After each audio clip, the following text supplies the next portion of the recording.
Okay na ako. Makita ko lang kayong dalawa. Masaya na ako eh. Nasaan nga pala si Amira? Pupunta na rin siya dito. Alala din siya sa'yo.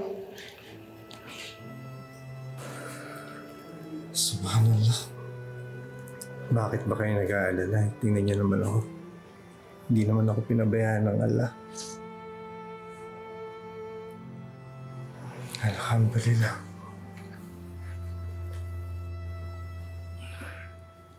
Kayong tatlo ang dahilan kung kaya't pinagdasal ko sa Allah na huwag niyo munang kukunin ng buhay ko.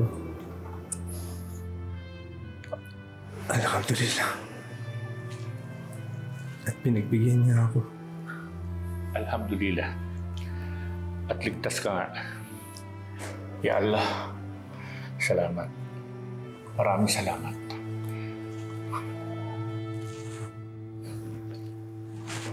Sino ho bang may gawa nito sa asawa namin? Ididimanda namin ng demonyong yun.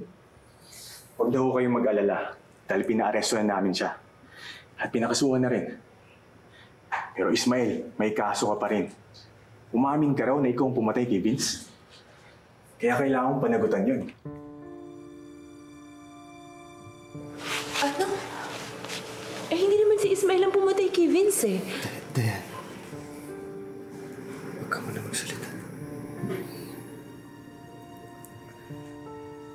Sir, baka naman pwedeng iwan niyo lang muna kami sandali ng pamilya ko. Sige.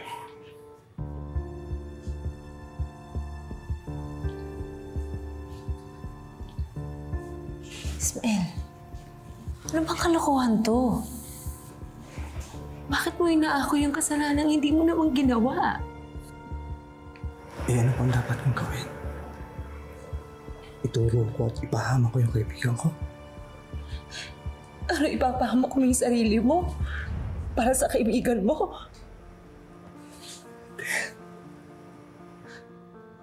Ito ang totoo. Sinabi ko sa mga polis na hindi ako ang pumatay kay Vince. Nang sinabi ko sa kanila na kung re-rapin yung asawa ko, ay papatayin ko yung rapist. Ismael naman, parang umamin kayo nun eh. Ano ka ba naman? Hindi ko maintindihan bakit mo ba ginagawa to?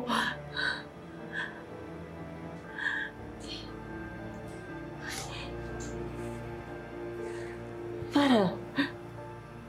Hindi ka ba magsasalita? Ano, hahayaan mo na lang na makulong ang asawa natin kesa yung ama mong totoong kriminal?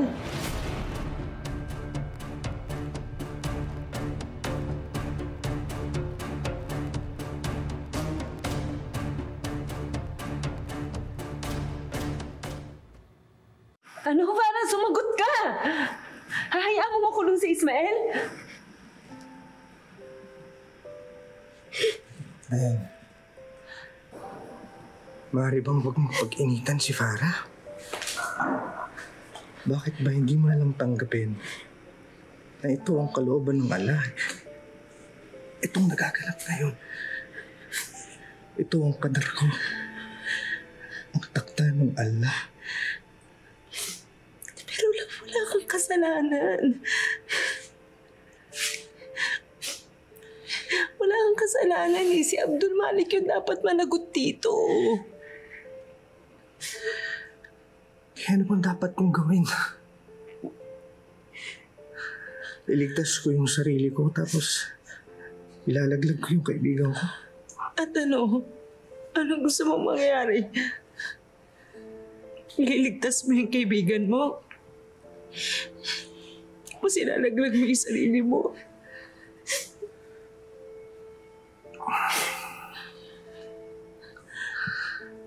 Subhanallah.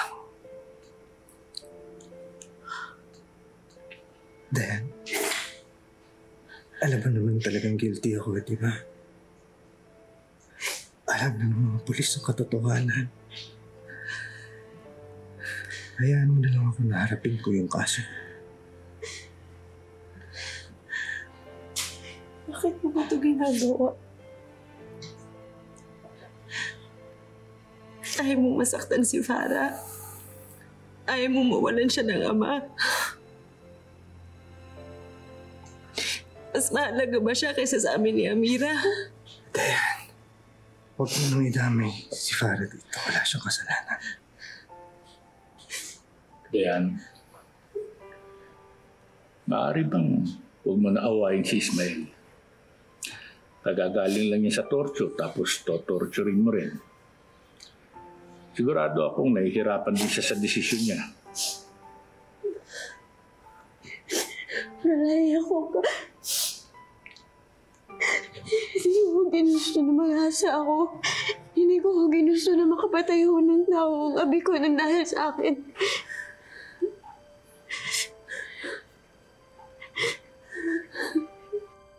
Rinilaan akan sukadin, Farah. Hindi mo ginusto ang mga pangyayari. Lahat ng ito ay tinakda ng Allah.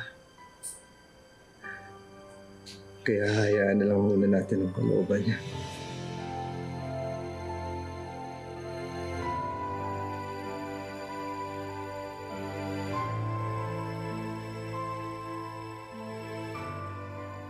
Rinilaan akan.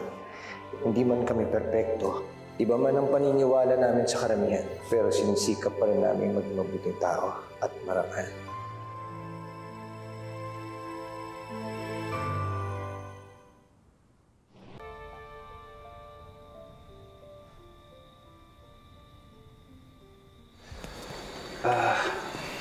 Kamusta po? Ano po yung result ng pregnancy test? Mabrok. Buntis nga si Supaida. Alhamdulillah.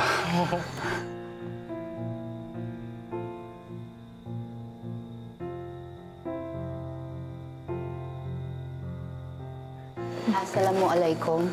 Waalaikumsalam. Waalaikumsalam. Kamusta na si Ismael? Okay ba siya? Okay naman po siya. Huwag po kayo mag-alala. Salamat ya Allah. Pwede ka ba namin makausap, Amay Farah? Tungkol saan po, Ina Jamila? Maupo muna tayo.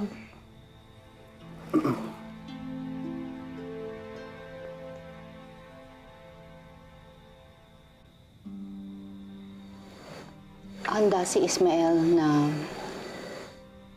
magsabi ng totoo na siyang pumatay kay Vince. Pero handa na nga siyang humarap sa prosecutor pagkalabas niya sa ospital. Handa siya magbayad sa kanya mga kasalanan at makulong siya. Pero hindi namin papayagan na makulong si Ismael. Kaya nakikiusap kami sa'yo. Abdul Malik, baka pwedeng may gawin ka tungkol dito. Baka pwedeng sabihin mo na ikaw talaga yung pumatay kay Vince at hindi si Ismael. Nakikiusap kami.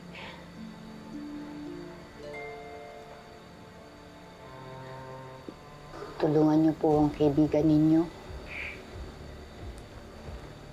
Katulad ng ginawa niyang pagtulong sa inyo. Magsabi na rin po kayo ng totoo. Nakikiusap po.